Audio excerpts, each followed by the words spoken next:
5. And action. Hi everyone, now officially welcome to Speak Out, a live conversation about LGBTQ youth and mental wellness. So I do want to get through some general housekeeping things. One, this is a conversation, so feel free to use the chat box and engage with us to ask your questions. Again, this is a conversation, so please don't make any arguments or yuck anyone's yum. And also, if you need any crisis resources, please feel free to either message our Facebook for Department of Behavioral Health, and we can connect you to those services. So, with that said, I'd like to introduce Juan Acosta, and I've got to pull out his super big list of accolades on LinkedIn, but he's the assistant manager of the California Warm Line, a committee member with me on this is one title, Youth Innovation Project Planning Committee for the Mental Health Services Oversight and Accountability Commission for the state of California. And then the New York Times best-selling author with Lady Gaga. He will go more into that during our conversation, and a member of Fountain House Young Professionals Committee. So I don't like to give my resume after I say all that now, but I am the founder of the Wildfire Effect, which is a mental health organization working towards alleviating those barriers when navigating the mental health system. I am also the youngest member appointed to the Fresno County Behavioral Health Board and a committee member of that super big long title that I just gave. So, You say your name real quick. my name is Kylene Hashimoto. I guess that's important. But to start off, I'd like to ask you, Juan, what was the catalyst in what now has become your life's work? Yes, thank you, Kylene, and thank you for having me here. The catalyst for my life's work and what I do was my own lived experience and my struggles growing up. It really informed the vision that I wanted to pursue in terms of a career and just trying to make myself of use to help better a system that I saw the opportunity for growth in regards to serving underserved communities. And it's really what I love to do day in, day out, and I've dedicated hours, as I know you have as well, but you know how it is when you really become passionate about advocacy, and particularly mental health advocacy, it's important to stick to that. And I know lived experience, and as a peer myself and working in the mental health field, my own experience really informed the need for me to want to better the system. Absolutely.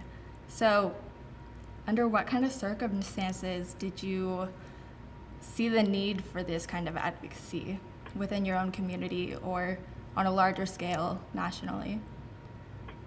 Yeah, so I've been grateful and honored to do work both at local, state, and national levels now.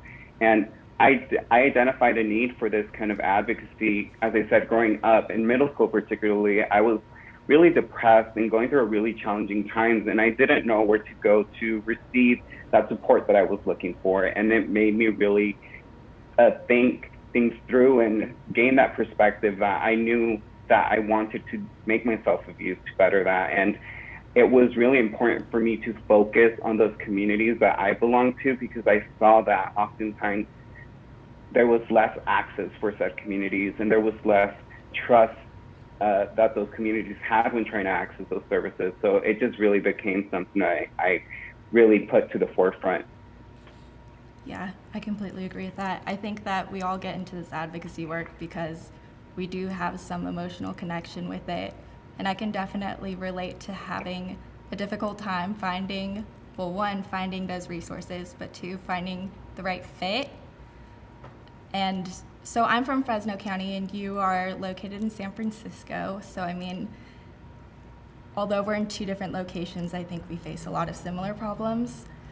And so, as far as navigating the mental health system, can you go a little more into depth as far as I guess, with your experiences and interactions with that system?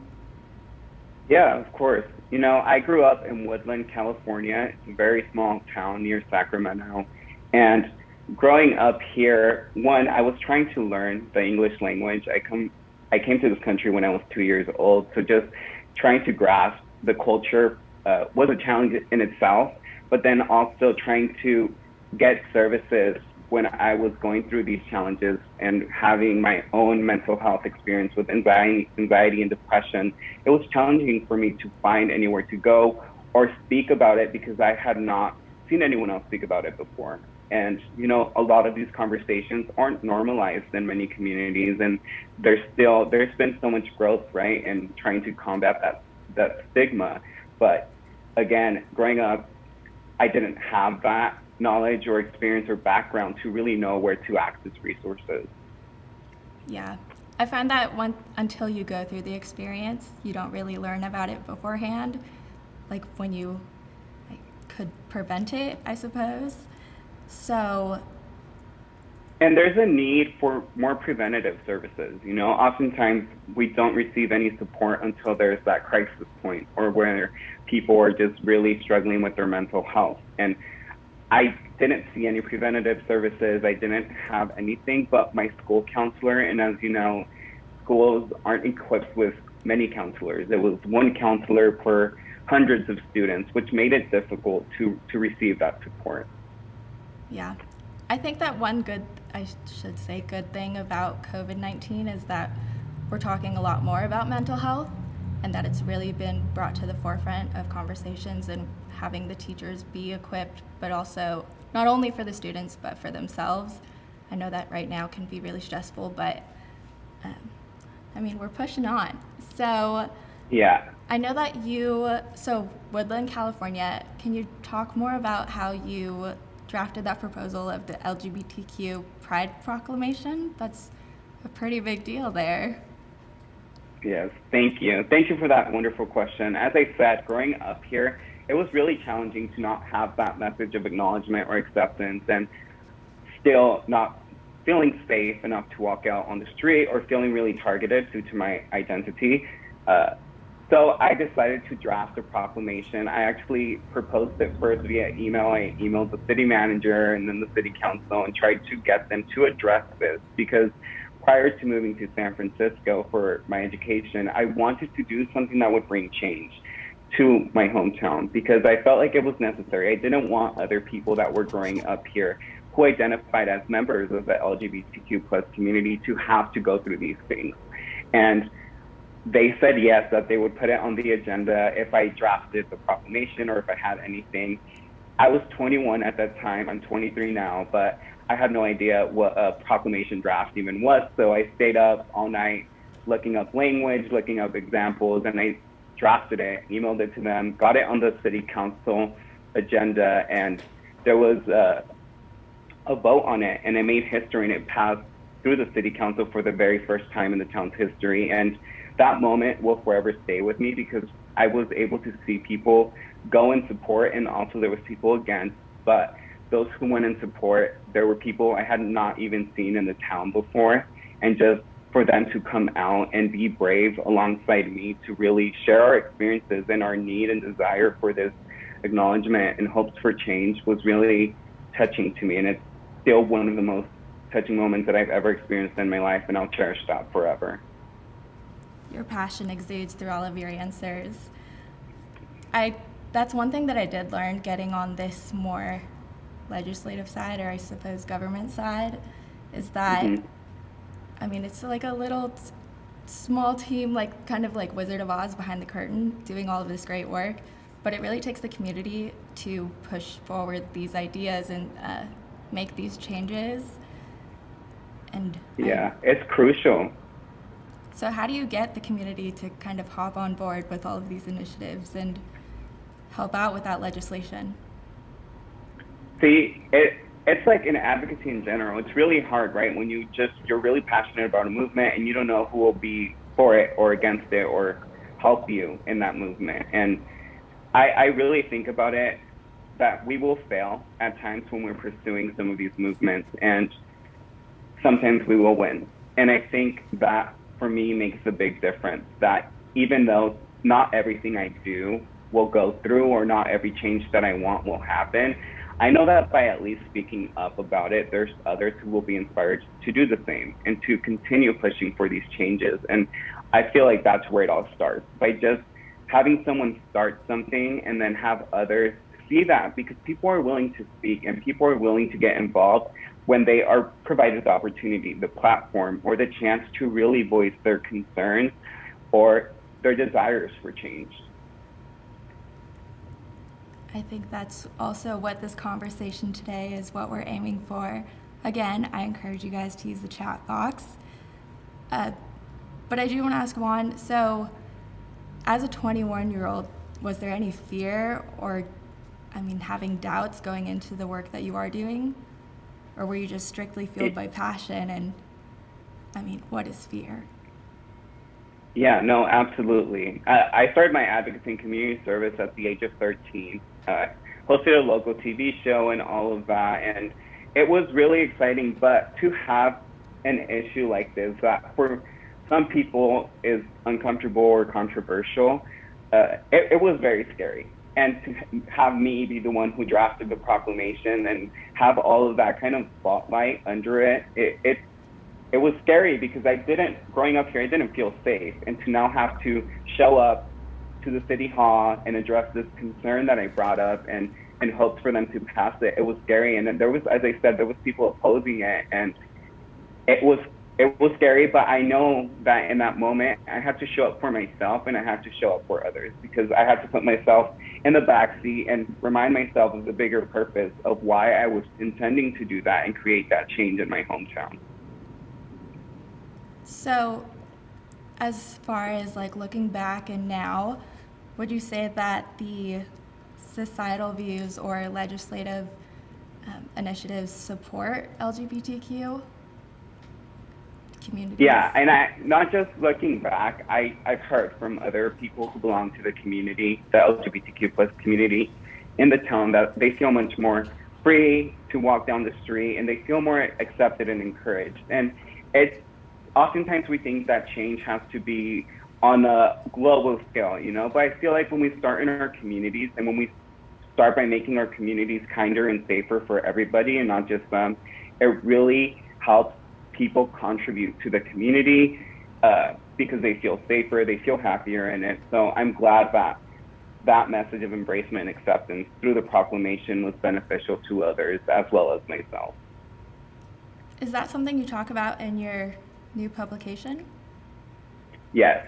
So Lady Gaga and Born This Way Foundation, which I'm very happy to have been able to work with for a couple of years now as a Channel Kindness reporter and as an intern, recently released Channel Kindness, which is a book about stories of empowerment and about how young people in particularly are leading and how they are also creating positive change within their communities. The story I wrote in there is about my journey in drafting that proclamation. And I'm forever grateful, one, for Lady Gaga, because when I heard her speak, I identified a lot with some of her challenges growing up, feeling like an outcast. So that was really inspiring to me. And it's a full circle moment now to be in a book released by her and the foundation. And the foundation does great work around mental health and building and empowering youth to build those kinder and braver communities. All of your work is so amazing, and it's very a minimal aspect of it, but it is so cool that you work with Lady Gaga. Again, small piece of it, and you're doing great work. But anyway, can you speak more a little bit about the Born This Way Foundation? Yeah, so the Born This Way Foundation was founded by Cynthia Germanato, which is Lady Gaga's mother, as well as Lady Gaga herself.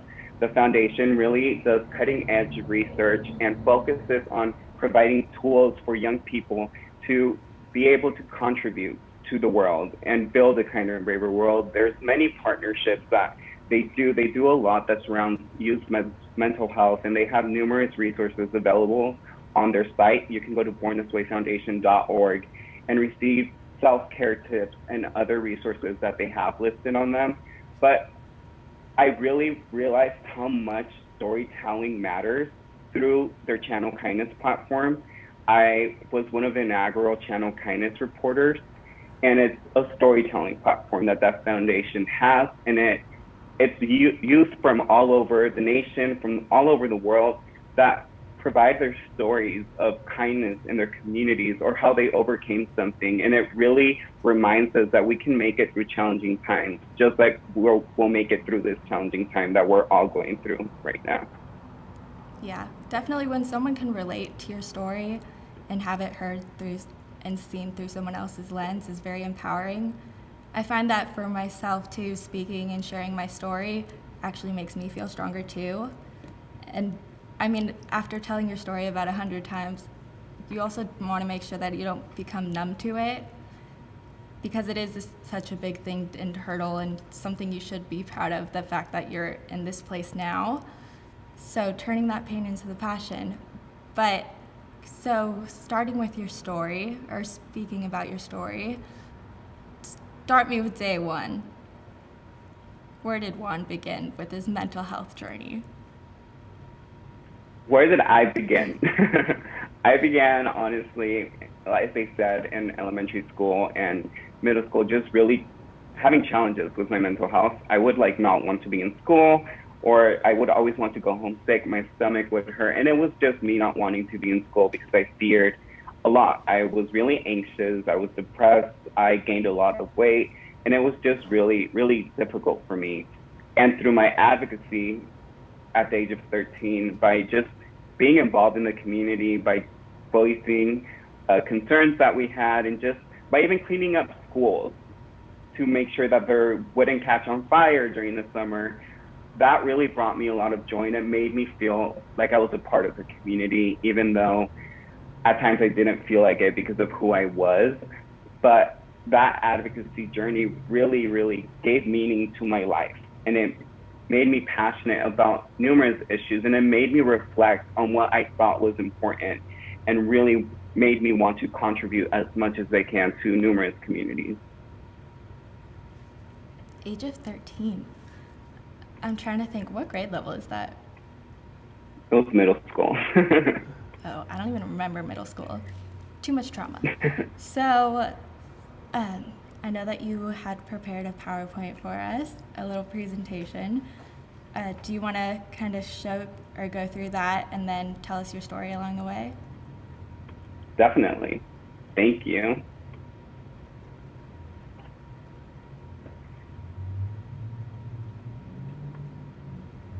And Kylene, I know you mentioned a little bit about storytelling and why it's important, but what do you think the biggest benefit you've gotten from sharing your story?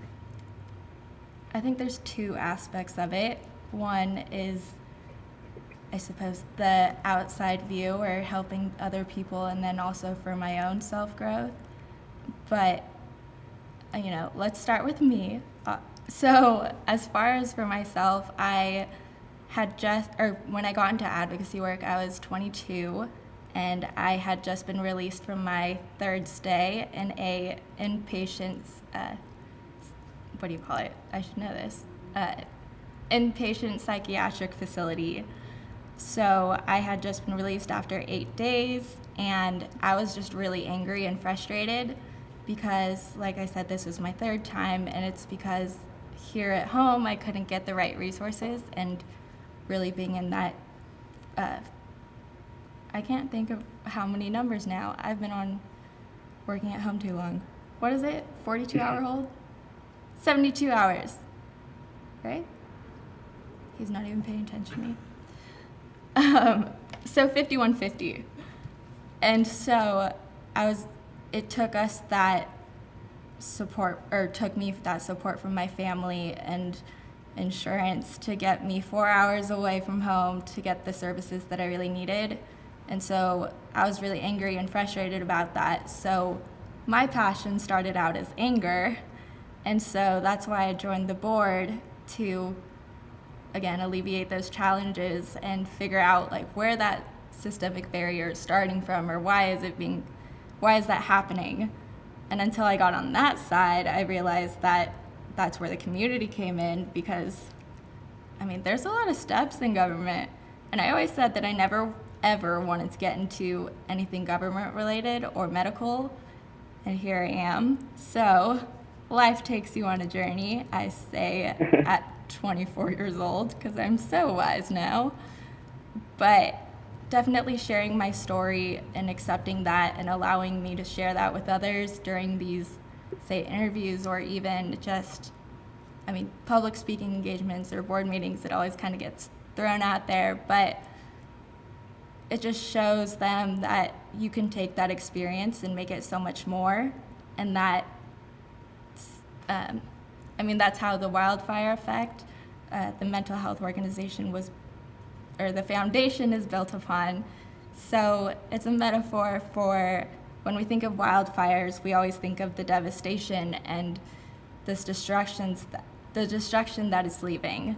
And I mean, obviously right now we can all understand that feeling. And so, but we fail to realize that these wildfires are actually necessary for evolution, and life usually comes back stronger and more resilient. And I don't think that people are any different. So we have to take these experiences, and once that smoke clears and you can finally see a little bit ahead, that we come out stronger and more resilient. So, I mean, if you base your kind of mindset on that thought, that's really pushed me forward into what I do now. I think I went off track and I don't remember what your question was, but storytelling, I would say, is a huge thing. Yeah. No, that was perfect, and thank you for sharing that. I know it can be difficult to share your story, but I admire everything that you do, and I know you know this out of this as well. And I think that storytelling, as you said, is really important, and it can inspire others to speak out as well. Do you find it easier to tell your story now? I find it easier. I definitely find it at times I still feel heavy at times, but I feel like it's important. I always think about the why I'm sharing the story, and it makes me feel good because I know that there's a bigger purpose now as to why I'm sharing it. It sounds terrible, but whenever I'm at a speaking engagement, like, my key performance indicator is how many people I made cry, because then that means, like, I made an impact. It sounds terrible, but again. It's true, though. You have to touch people and have people identify in some aspect. It is kind of a scary thing to know that so many people do relate, but I'm glad that the conversation is more common now. And I think different platforms. Do you think social media is a good or bad thing right now as far as discussing mental health?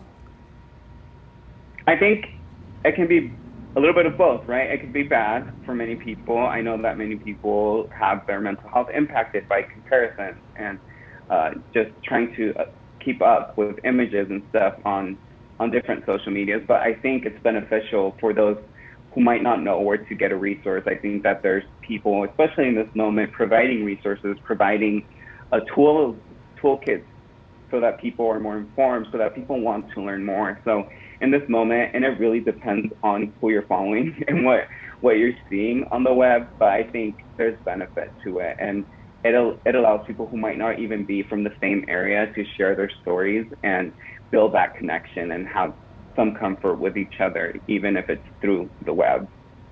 Shameless plug, Fresno County Department of Behavioral Health will be posting resources and social media link handles and websites, so make sure to go download and check those out. But yeah, I think social media, have you seen Social Dilemma on Netflix? I have. Okay, so that kind of scared me, but then again, I feel like if we use it as a tool, which we need to move over to, it could be a great way to push out these kind of messages. But again, it does matter who you follow and making sure that it's accurate. Definitely. Fact checking. Yeah. Is the PowerPoint? Great. Whenever he's ready, we're ready.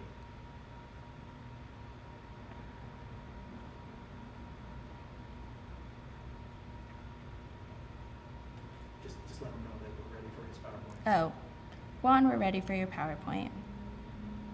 I'm ready. Go ahead. Wait, is he?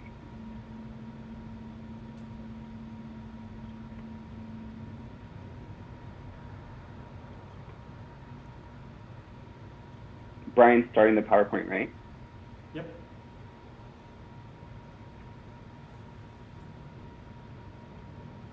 We're prepared. We did this. Tell me,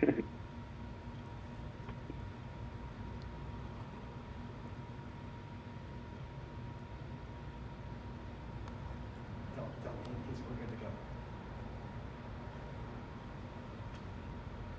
We're good to go. Great. Well, thank you, Kylie, for those questions. I really appreciate it, and thank you for sharing your story again. First and foremost, I'd like to thank you all for being here, and thank you for taking the time and for presenting me with this platform to talk about this very important topic.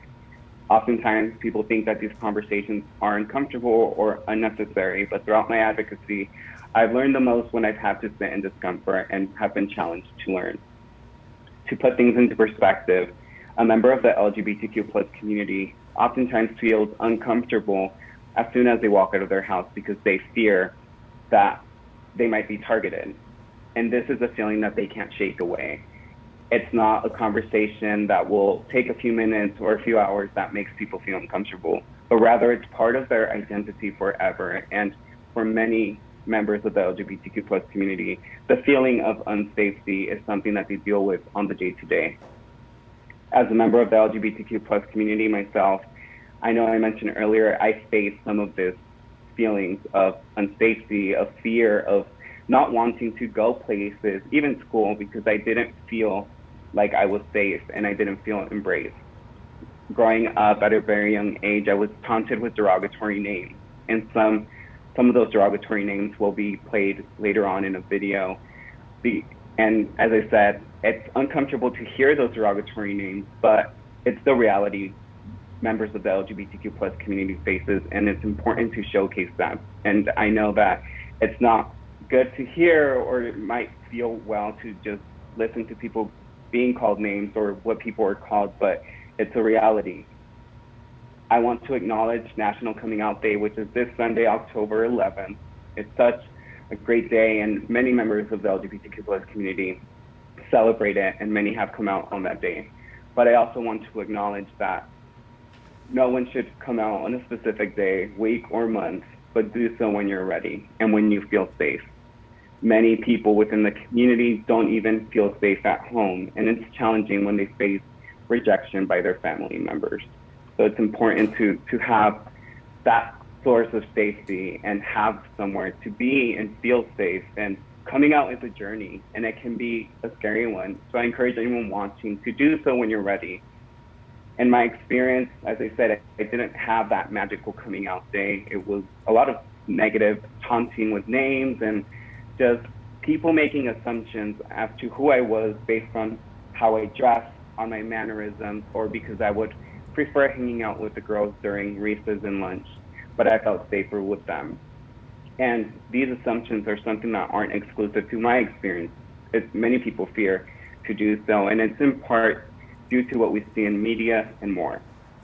I also want to acknowledge the great progress that the nation has made. You know, LGBTQ+ marriage is now the law of the land, and it's great to see, but there's also so much more progress to be done.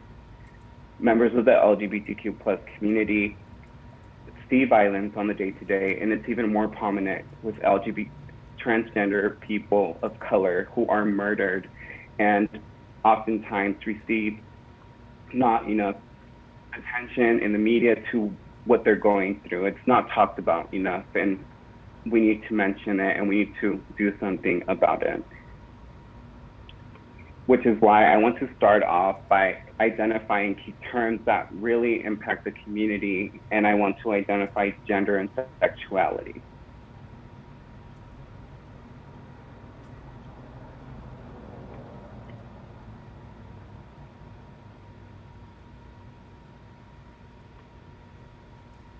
Go ahead.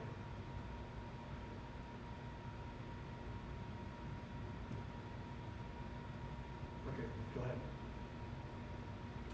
So oftentimes when we hear conversations about gender and sexuality, there's a very narrow view as to what they are. I know that for me, I always, growing up, I used that traditional framework of what gender identity was. And it was all due to the gender binary, which is the traditional framework for describing gender, and includes the belief that there are two genders, men and women, and that gender must conform to biological sex. It's something that I oftentimes thought was true when I was growing up because of the things I saw in the media, and because I didn't have anywhere to look in my community that said otherwise or was educated otherwise until I grew up and became more involved through my advocacy and through getting to know who I was as a person.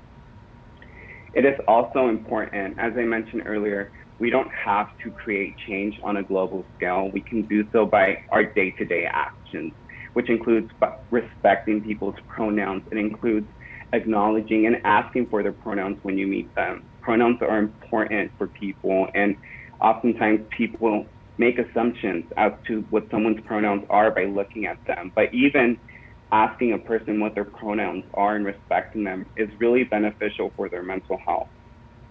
I will say that I didn't even learn these terms until I got into behavioral health and speaking about mental wellness.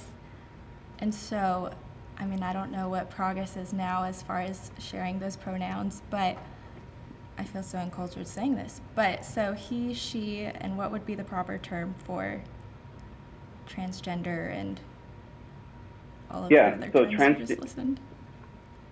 Yeah, transgender is when someone's gender identity feels different to the one that was assigned during their birth. So that they will disclose that information. It could be he, she, they, whatever they identify as. And gender queer, again, and gender nonconforming, non-binary is often used to describe gender identities or expressions that are outside of that binary, that gender binary that we were initially talking about. So pronouns, they're not dictated by a person's gender. A person can be of whatever gender and have different pronouns. They could use he, she, they, or all pronouns. All pronouns apply to a person. So it's important to just always ask and not go based on appearance. So it wouldn't be awkward to ask someone just which pronouns would you use? No, I feel like for me personally, I always ask people when I meet them what their pronouns are, and it builds that connection that you're respecting them, because the worst thing you can do is assume someone's pronouns and have them be hurt and not speak up because they fear speaking up and correcting someone. And it's really up to us to seek that, right? To seek wanting to learn a person's pronouns, to seek that knowledge and education regarding what pronouns are. And it's important to ask. Okay, good to know. And using correct pronouns, as I said, is important for LGBTQ plus mental health. Brian, if you could go to the slide 5, please. And as I said, these things really impact someone's mental health. Transgender and non-binary youth were reported having pronouns respected by all or most people. Attempted suicide at half the rate of those who did not have their pronouns respected. And this is acknowledged by the Trevor Project, which is really reiterates that part, right? That people who have their pronouns respected are more willing to feel accepted and to survive. You know, these things really impact someone's mental health, and we oftentimes think of mental health in a broader framework, but it starts with us. It starts by our actions, and it starts by what we're trying to do and by seeking that understanding. So again, going back. Oops. Go ahead. Go ahead. There's always like a delay, and I feel like I cut people off, but I promise not over talking. But so I come from obviously like an Asian family. I have a very traditional Japanese dad, and my mom is Chinese, and my grandparents came from China. So I grew up kind of with this idea that you don't talk about mental health, or if you do, like, it's just depression, everybody has it, you just get through it, maybe not get over it, but that's just life. So just by asking someone else about their pronouns, even now it kind of would make me feel uncomfortable. and again, I am in this field, but I mean, I grew up in this little town where I don't know how accepting we are. Or if I ask someone, is that a way of like calling them out? Or I want to be sensitive to it, but I also want to make sure that I'm being politically correct almost, or respecting that person's boundaries.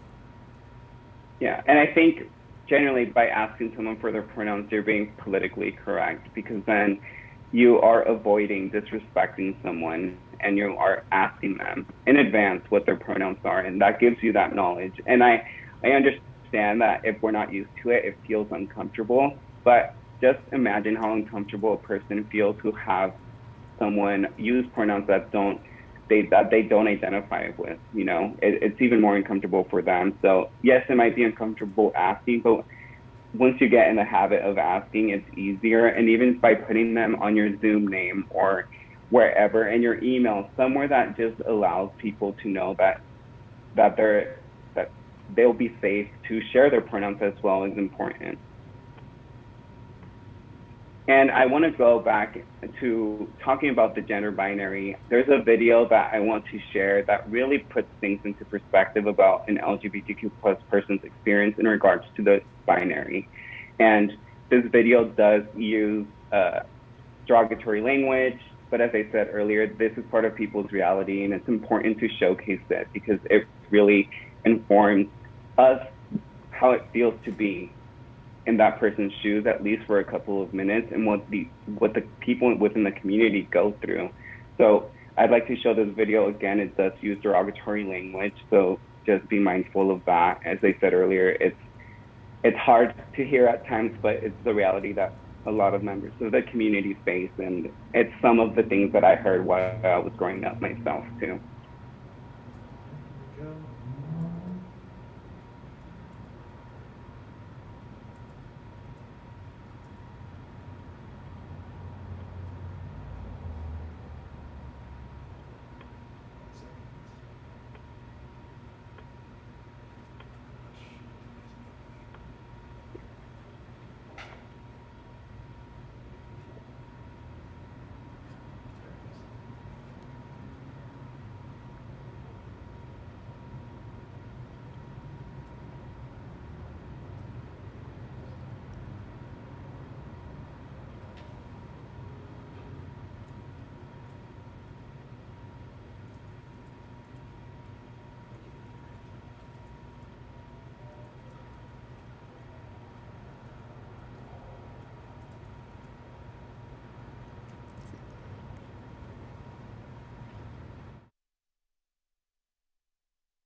Kylie, you're gonna have to tell him that the audio is not working, and we'll work on it, and hopefully we can get it fixed.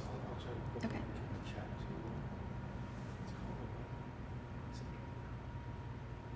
Go ahead. So we are having a bit of technical difficulties.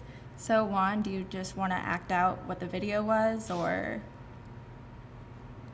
Yeah, what the video was really in part to just really showcase and demonstrate that the binary oftentimes creates a lot of disruption in an LGBTQ plus person's upbringing, and it makes them feel really small in comparison and outcast. I know that the video in particularly voiced that this person went out to New York thinking that they were going to be more accepted because it was a big city, and in reality, they were still being targeted and taunted by being called names. Again, I'm sorry for this language, but they were being called faggot and different names. And again, these are things that a lot of people within the community face on the day-to-day, and it's challenging, especially if you're not being embraced at home. You might hear some of this language as well, and it really has an impact on someone's overall mental health. And it's unfortunate, but it's really the reality that many people face. And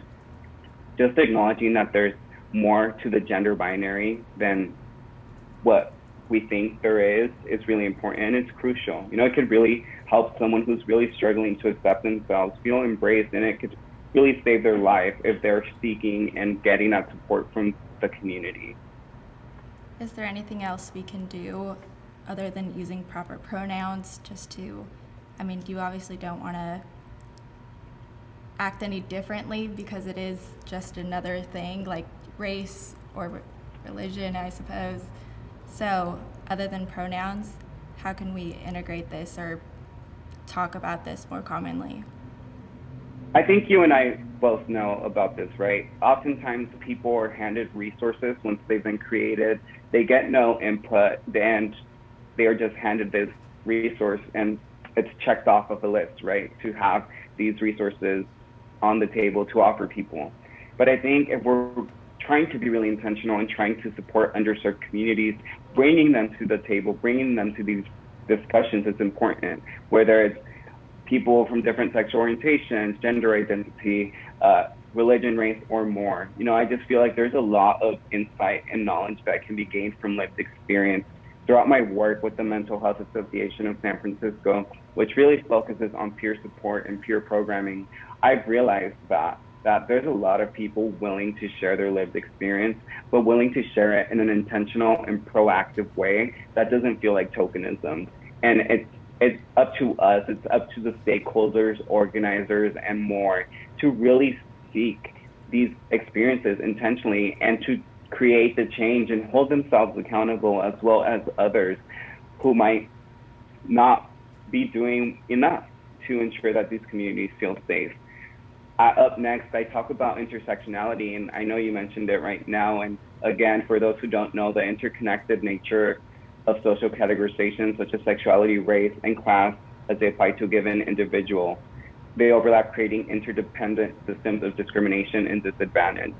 And that's defined as intersectionality. And I know that in my experience, I was struggling. As I said, I came to this country when I was 2 years old, so I was struggling to learn the language. My parents didn't have finances here. So it was a struggle, right? There was many overlapping struggles that I had to face, and barriers, and it made things challenging for sure.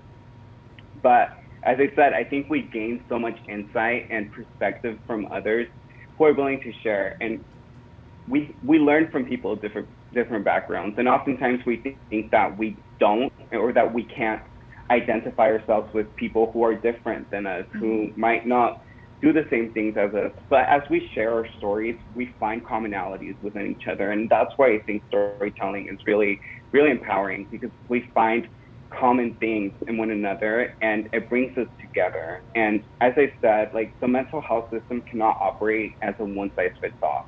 It's crucial to get perspective from others, and that's only amounted by really bringing people to the conversation and by holding people accountable.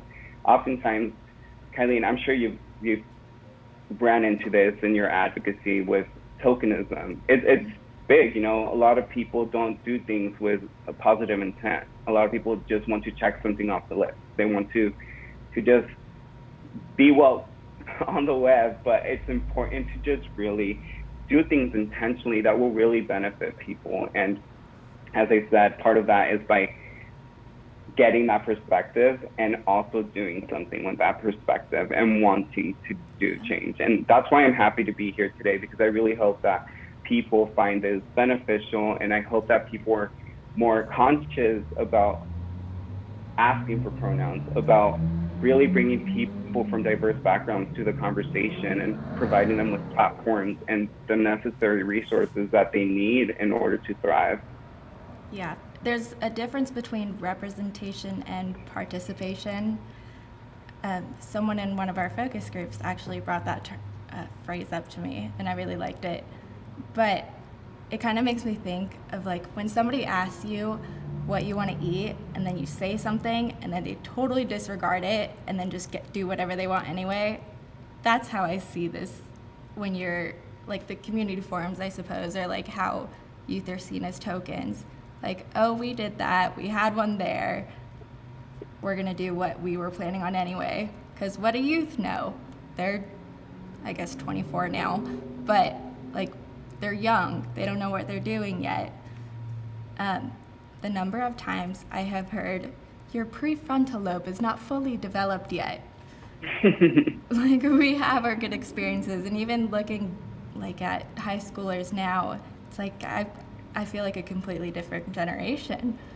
So having those different voices at the table is super important, because we all may experience the same things, but we don't have the same perspective.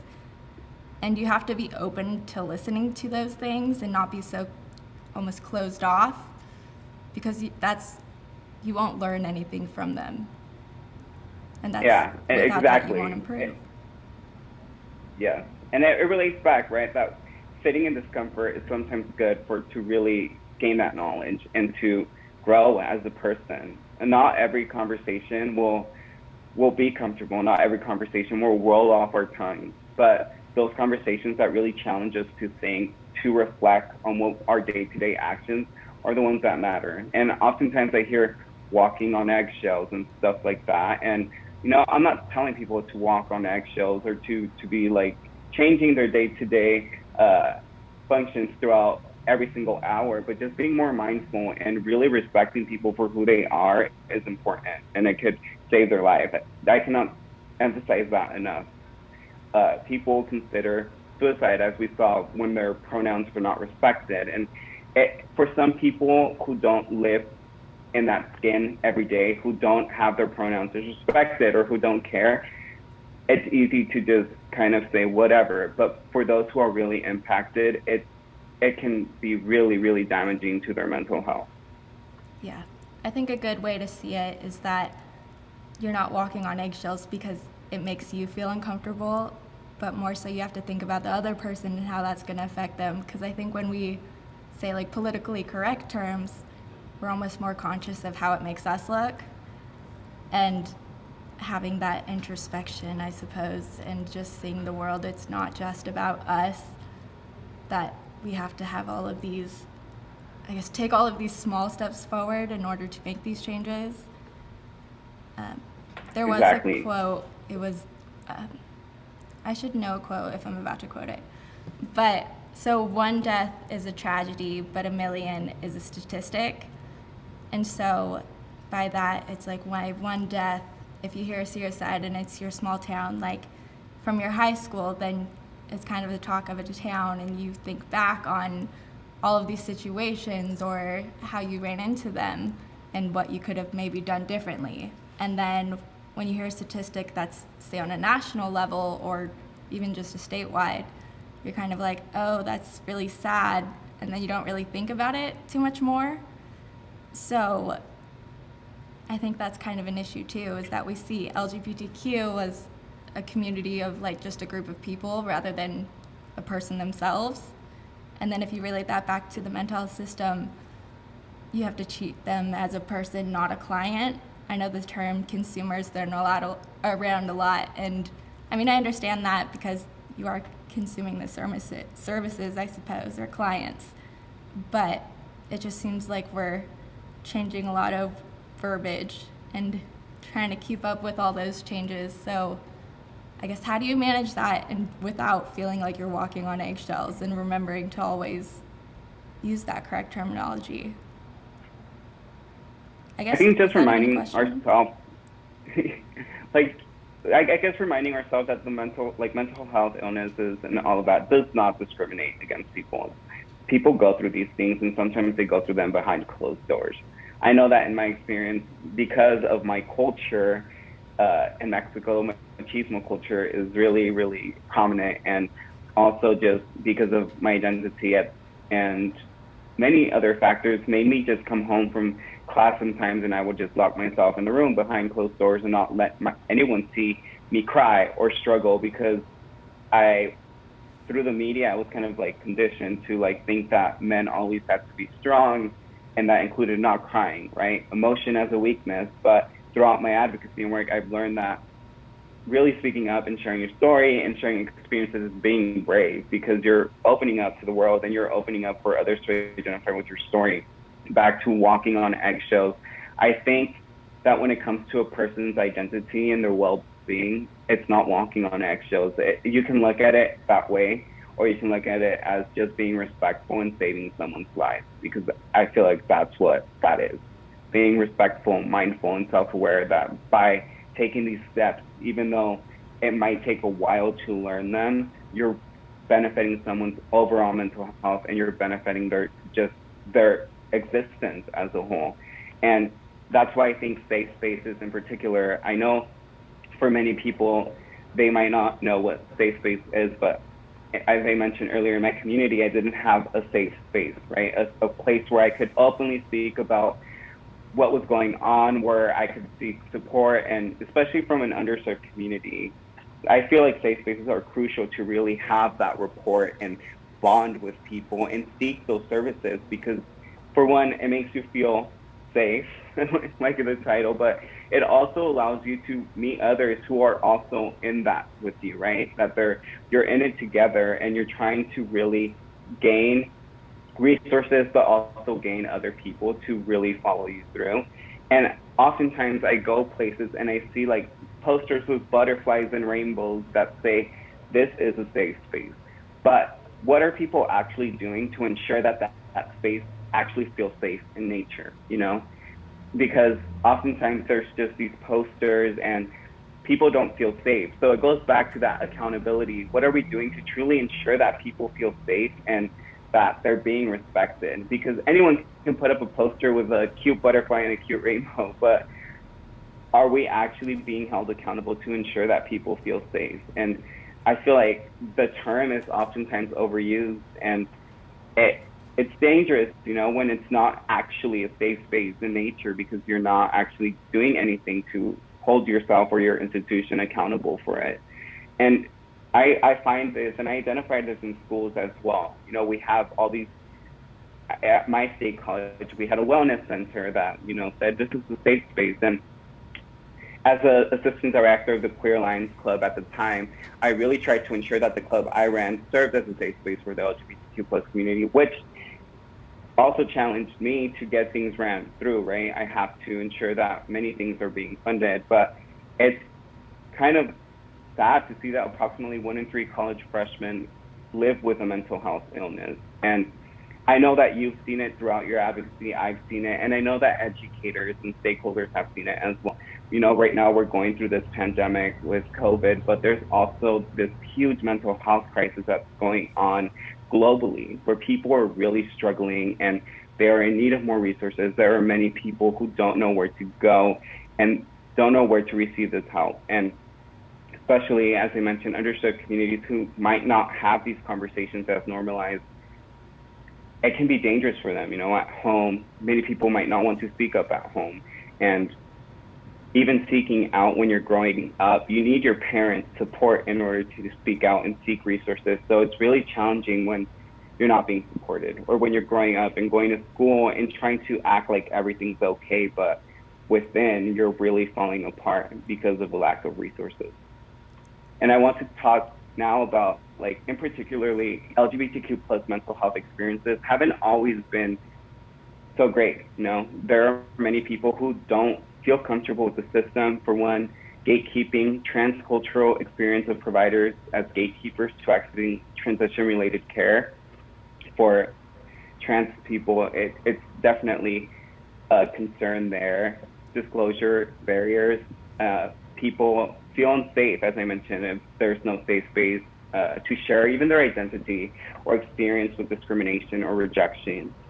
And pathologized identities. I feel like this one really impacted the community.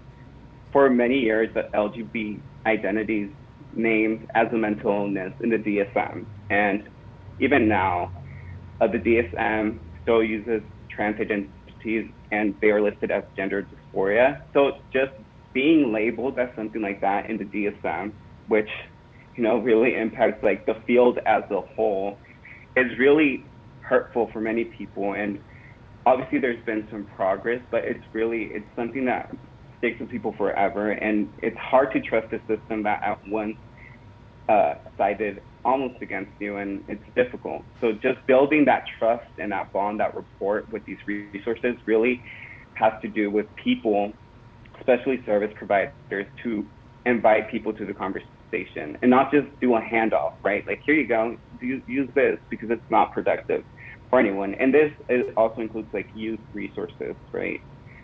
We can't, go ahead. I know that for many years, like we've been handed resources. Yeah, I know that there's like, I'll be given pamphlets and things like that when I was younger, and they just get stuffed in my backpack, and then half of it is like, if I did want to check it, the little edges ripped off. It's not my priority. So even though there are resources out there and they may be great, they don't necessarily always want to go and access those services, or not access, but obtain those services, either out of fear, like for going in person, or like you officially are, say, admitting that you have a mental illness. So do you have any recommendations as far as how to attract youth to those services, or kind of better market? Yeah, for youth in particular, it's difficult. You know, over 40% of LGBTQ plus respondents of a Trevor Project survey reported that they were unable to receive care due to concerns with parental permissions. As I said, that's really a key, it plays a key role, right? If you're not willing or able to still disclose your either identity or gender to your family for fear, it's difficult to even access those resources. So sometimes people go online to get that sense of community and to see if there's any resources that they could access online. And if from small towns, it's a little bit more difficult, right? Because you don't have many places to go. It really impacts someone when there's no resources that they could access due to parental permissions and concerns. And also in that survey, 48% of LGBTQ plus youth reported engaging in self-harm in the past 12 months, and including over 60% of transgender and non-binary youth. With, like, it again reiterates that transgender and non-binary youth are really struggling with their mental health due to, again, numerous factors that includes like pronoun use and other access to care as well. And I want to just really highlight that these statistics are from this year within itself. So it's not all, it's still happening. And even though we've made a lot of progress, there's still a lot more progress that we can be doing. In that same survey, 46% of respondents report that they want psychological and emotional counseling from a mental health professional, but they were unable to receive it in the past 12 months. So to answer your question, people want to really receive treatment. They want resources. They want to receive that care. They want to receive counseling, but they are unable to receive it for numerous factors, as I said, either gatekeeping, parental permissions, or just not knowing where to go. So if we have 46% of people that responded to this, in particular, wanting to access those resources, but not being able to receive any within the past year, we, in a way, are making them go through even more, right? More challenges, and making their mental health illness even be more impactful for their overall performance because they're not receiving care at an early stage. And I know Mental Health America mentioned before stage 4 or something like that, that really emphasizes that when we're sick with a stomach ache, we're able to just really voice it. We're able to just say, hey, my stomach hurts, or I have a sore throat. But when we're struggling on the inside, we don't share that because it's shameful still to this day. And it can really impact someone's overall performance once it gets to that stage where you just don't know what else to do or where to go. And that's when we tend to see people getting handed those resources. But what are we doing to be preventative? What are our preventative measures to include that people's basic needs are being met, that they're being respected, and that they're being acknowledged to thrive in the community and just overall? I can definitely relate with a lot of the barriers that you just mentioned. First issue that I ran into was I didn't even know what I was looking for. Like, I couldn't tell you the difference between a therapist or a psychologist or a psychiatrist at the time. To be honest, I'm still a little confused as far as the difference as a therapist and a psychologist, but that's a question for anyone in the chat if you want to contribute some of your knowledge. But so first, that was the first barrier. And then 2 was finding local resources and finding ones that were available that would take my insurance or were having openings for new patients. I did have to cycle through 7 psychologists and 5 psychiatrists just for it was just no wrong fit or like the insurance again. And like one of them, I would have to wait for 6 months, and this is a pretty time-sensitive situation. So, and the only reason I have the psychiatrist I have now is because I had a friend's parent who could make those connections for me, and it shouldn't really take that kind of privilege to get that kind of good service and care. But speaking on the point of the before stage 4, so actually when that campaign came out, I had started a rumor about myself that I had cancer because I was set on the fact that I was going to complete suicide. And so I definitely understand that perception of how people can see physical death or death by physical means a lot different than suicide. And I mean, that's still pretty prevalent. I think that we all have a better, we have better mental health awareness, but quite aren't there with the understanding of it. So, I mean, just coming out after that, that was 3 years later when I was planning on completing suicide. But I still kind of see that stigma in there. And so I think there's also that self-stigma and then the public stigma. And then even from a professional side, I did kind of see that stigma, like how they were treating me like a client, not necessarily a person. And it's very frustrating when you don't find that right fit right away, because then you kind of give up on the system, and that takes like another set of courage for you to build up to just keep going and keep trying, because eventually you feel like, what's the point now? Like, I already did this. But it is kind of hard to keep pushing on, but necessary. So for you, where did you find that strength to reach out to those resources? Like, did you feel like you just had a tipping point, or like did something happen for you to want to reach out?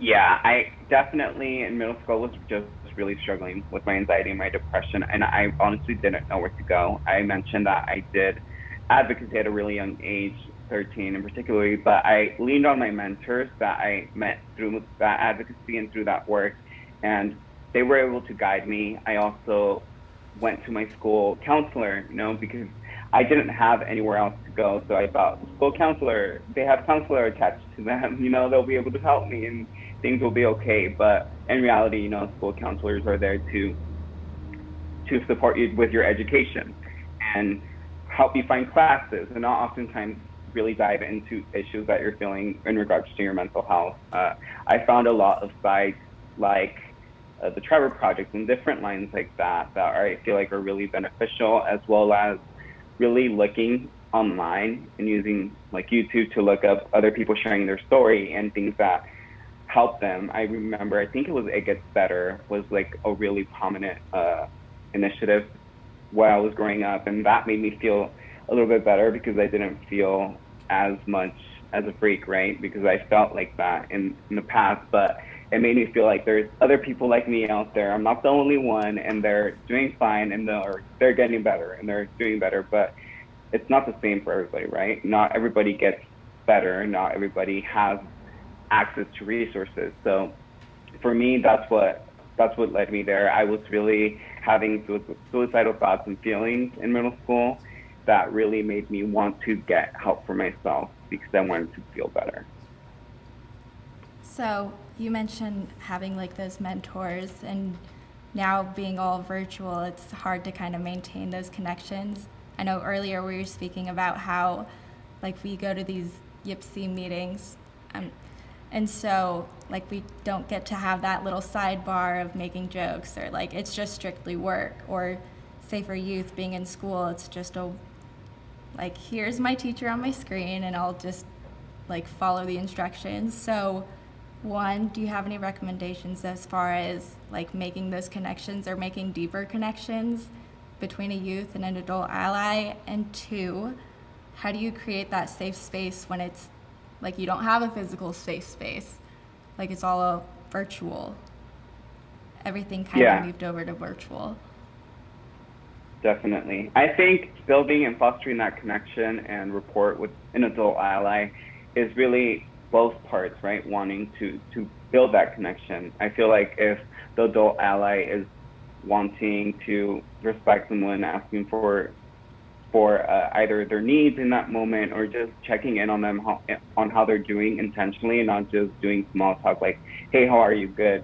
You know, a young person can ask an adult ally. There's this misconception that there has to be like a hierarchy, right? And although there is respect, and that's for anyone in any conversation, I think it's just being intentional regarding what we're doing. You mentioned safe spaces and not being physical, but in general, I feel like safe spaces are just really spaces that you could be yourself and that you're being respected. So even online, you can build a space that feels safe enough for people to speak up like we're doing right now. I feel safe, I feel comfortable talking to you, and I feel comfortable sharing my story for everyone who's watching, as well as research that backs up a lot of what I've been speaking about in terms of necessities for the LGBTQ plus community's mental health and how we can do better in terms of resources.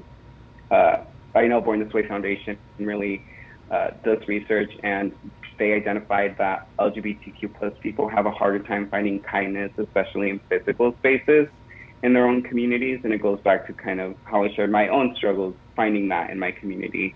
And another statistic is that 74% of transgender young people surveyed by Born This Way Foundation agreed with the statement that they go online to find people to relate to because it's hard for them to find people in their day-to-day life. So earlier you mentioned social media, and if it's good or bad, again, it's good for many people because they're able to find that representation. They're able to find people that they might not see on their day-to-day, and they're able to get that sort of comfort by looking at others, and it reminds them that there's other people like them out there and like me out there, and it builds that connection and it bridges that gap. I know you've mentioned the Trevor Project a number of times, and I've definitely looked at their resources page, and they have both crisis and then also just informational great resources. But do you have any other, I guess, forums that you would recommend? I'm not quite familiar with more forums, more so than like the informational pages, but I know that there's been a lot that have been created or become more popular since COVID hit.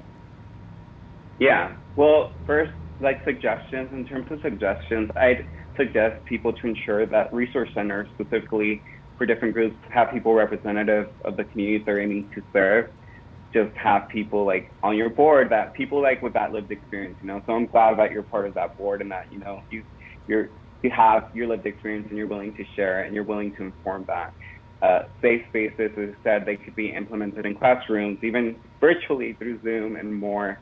And when speaking about certain subjects, to allow communities that are underserved and or like not, just have people with lived experience really inform this and be mindful of the language and subject matter, as it can directly trigger someone. I know the Trevor Project is a 24-hour hotline, and they're available. They have a chatting and text service as well. So that's a good service for any LGBTQ plus youth who might want to speak to someone who is really knowledgeable within the community. There's also the Trans Lifeline, which is an 18-hour hotline staffed by transgender peers, and they have a chat 7 days a week as well. There's the Crisis Text Line, which is a general mental health resource, and Warm Lines. As I mentioned earlier, I'm one of the assistant managers for the California Warm Line with the Mental Health Association of San Francisco.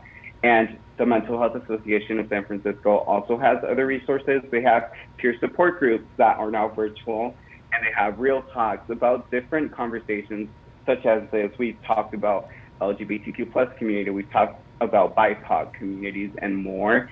So really trying to familiarize yourself with resources that are offered online is important. Born This Way Foundation today launched Please Stay, which is a partnership with Find Your Anchor.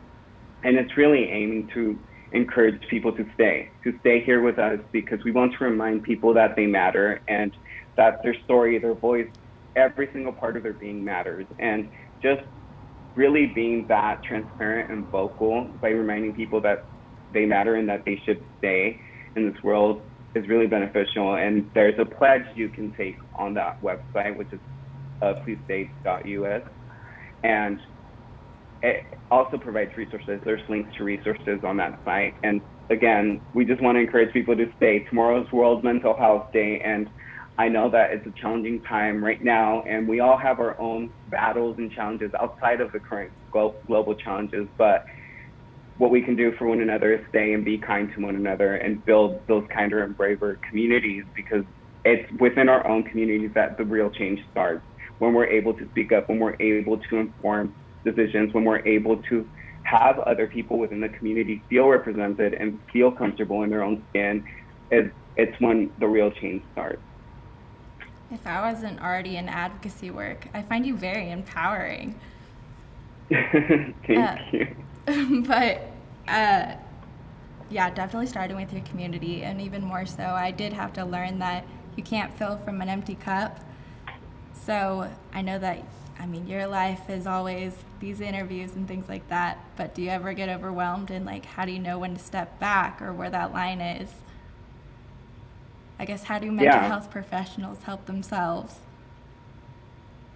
Yeah, I mean, everybody has mental health, right? And we all struggle. I definitely do struggle. As I said, I struggle with depression and anxiety every day, but I don't let it run my life. There's some days I feel more sad than others or feel more tired than others, but again, I remind myself as to my why, to my purpose, as to why I do set boundaries to my work on my days off. I try and avoid my email, avoid everything as much as I can, but setting those healthy boundaries with yourself in regards to your work as well as with others. You know, if there's a day that I don't want to speak to anyone or want to be left alone for a couple hours or minutes, I communicate that. And thankfully, I have a really supportive family who supports me, and they care for me deeply. And I know that when I communicate it, they take it well, and they do leave me alone if I want to be left alone. But I feel like setting those healthy boundaries for your work and with others is important, because by voicing and by speaking up, you're able to allow people to know how you're feeling and what you're going through. And that's where it starts. It starts by speaking up, and the rest is kind of what follows. How about you? Yeah, I definitely have my home team, which I would include my parents and then like the close friends that I don't mind just venting out to or voicing my concerns and things like that. Yeah, it is kind of difficult to draw that line. Like, am I working from home or living at work kind of situation? It's hard to draw that line between like, okay, so this is advocacy, but then I have friends that are also in advocacy, and then so we're talking about that, and it seems like your entire life revolves around that. Like, I can't even imagine what I did before I got into all of this. And I mean, I'm grateful for all the things that I am involved in and like these opportunities, but it's like kind of trying to figure out your identity and separating that from what you do, essentially. So kind of still a work in progress. And, you know, after like, 8 months of working at home, you'd think I figured out like a situation or like I don't know, some boundary lines, but always a work in progress. I mean, it's new to everyone, right?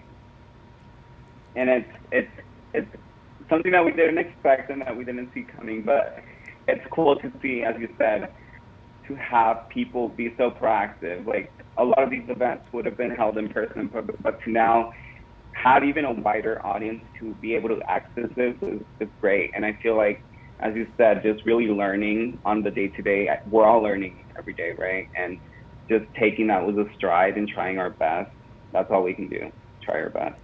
We're adapting really well. And Yes. I think it's good that we've moved on to online, because that really pushes for like those online services where it's more accessible to everyone. Yeah, I agree. It's important to have that accessibility again. So I'm really grateful to you all for putting this together and for having me here. I think this is important to talk about, especially tomorrow's World Mental Health Day and then Sunday's National Coming Out Day. So these conversations will continue on, and it's not just a one case scenario. These conversations are forever, and I'm just glad to see the County of Fresno taking initiatives to have this platform and to address the needs of the different communities. Look at us being proactive. Is there any virtual events that you know of going on tomorrow for World Mental Health Day? Yes, there's a whole bunch of online virtual events. So I know Born This Way Foundation has the new partnership, so that's great. I know the Mental Health Association of San Francisco will be hosting some related events to that as well. I know Camp Pro might also be doing some events. So it's great to see many people doing all of these events for this weekend. And I know there's a lot of events today. So thank you for those who showed up to this one and for allowing us to be here. And I do want to reiterate that Department of Behavioral Health will be posting resources and links on the website. And so we do have 10 minutes. Does anyone have any questions for Juan?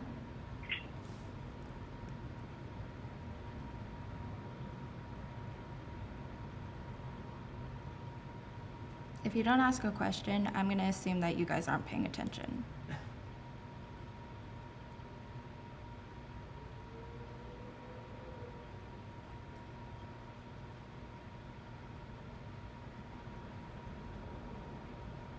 Also, thank you to all of those who differentiated psychiatrist and psychologist and therapist.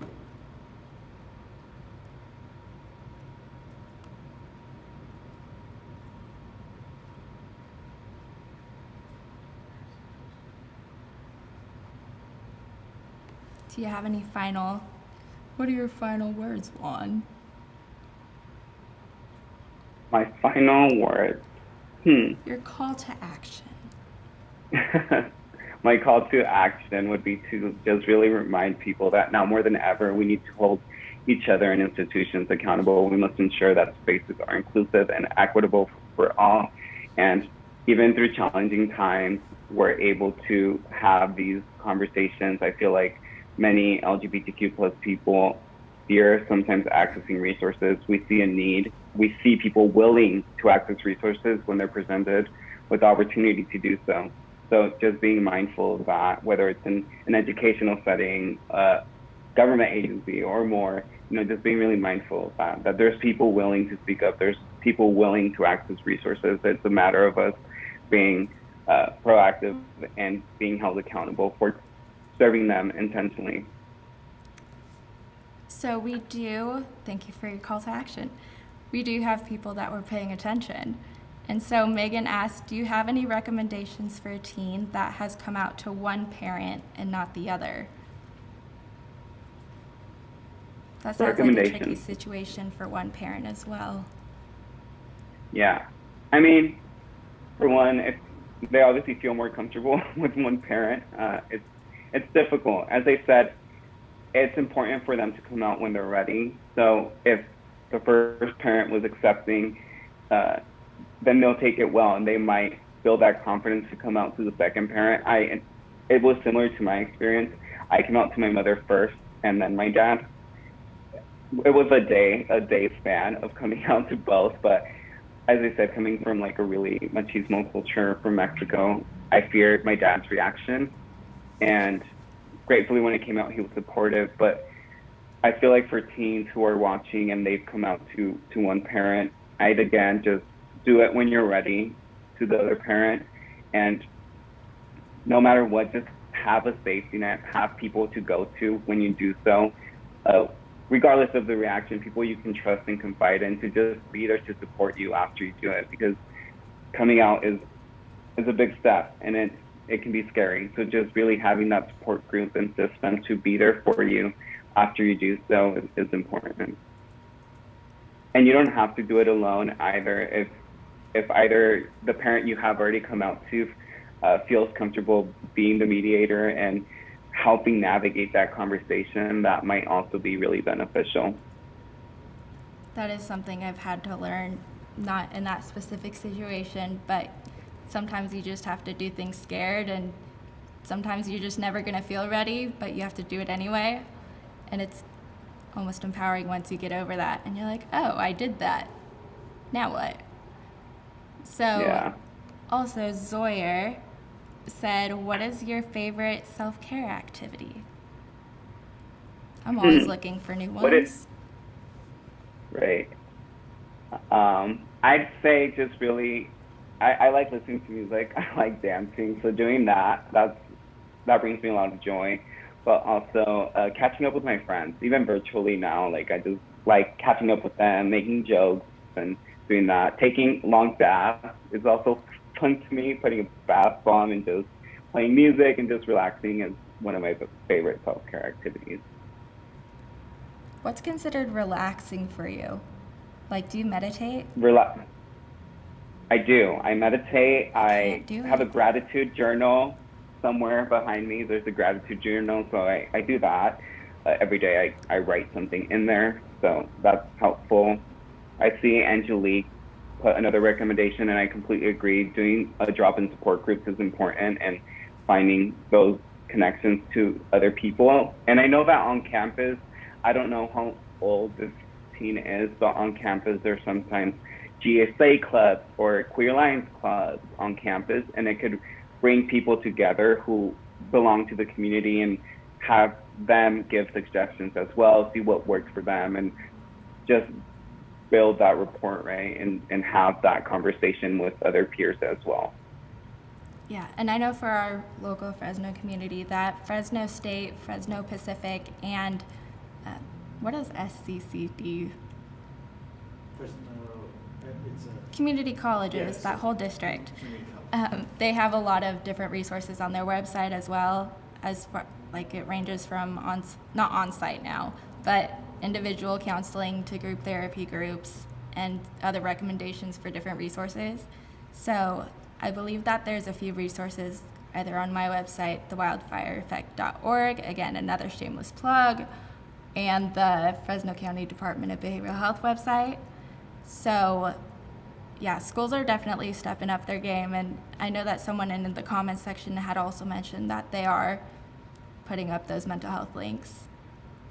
Yes, and I agree. And even calling call centers, Warm Lines, or Trevor Project, just utilizing those resources to get that support either before or after you've made the decision to come out is also really helpful, because it gives you either the support to talk about and navigate and unpack those feelings of wanting to do it, or even after, once you've already done it, it helps you navigate and unpack what just happened.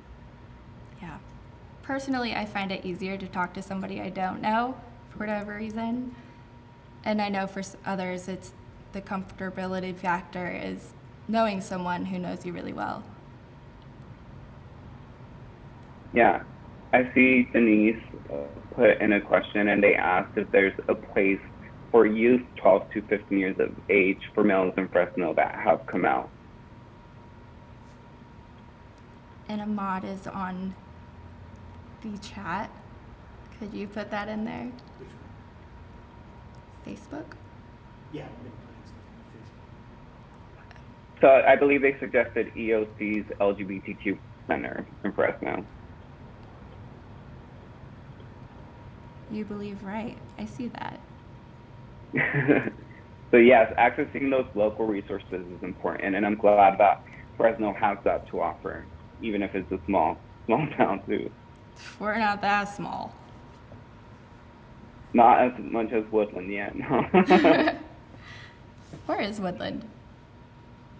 Exactly. It's near Sacramento, so it's a very small town. But I'm grateful again, and I'm grateful for this platform and for this conversation that addressed LGBTQ plus mental health, intersectionality, and the importance of having adequate resources and intentional services for people. And again, I hope that if you take something away from this, is not only my story, but the want and need to want to learn more and to want to support others who are in need of it. And by being here today and by watching today, you demonstrated that you want to do that, and that you want either for your family or someone you know, or just in general to just become a better ally for the LGBTQ plus community. So I thank everyone for being here, and I thank you all for providing me with this platform and for allowing me to speak. Juan, will you quickly share your social media and website? Of course. So my social media is Juan Acosta with 2 underscores at the end. And my website is www.juanacostaofficial.com. Perfect, thank you. And thank you again Thank for you. hopping on this virtual event, and for all of the attendees who had listened and participated today. Thank you, Kylie, and thank you for sharing your story as well. I always appreciate and admire you, so thank you. So kind. You too. That sounded really sarcastic, but I really admire you. Thank you.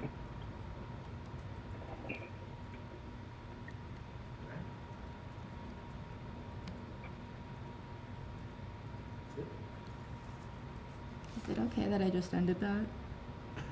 Did I end it? Am I still talking? Yeah, it's ended. Yeah. Oh, okay.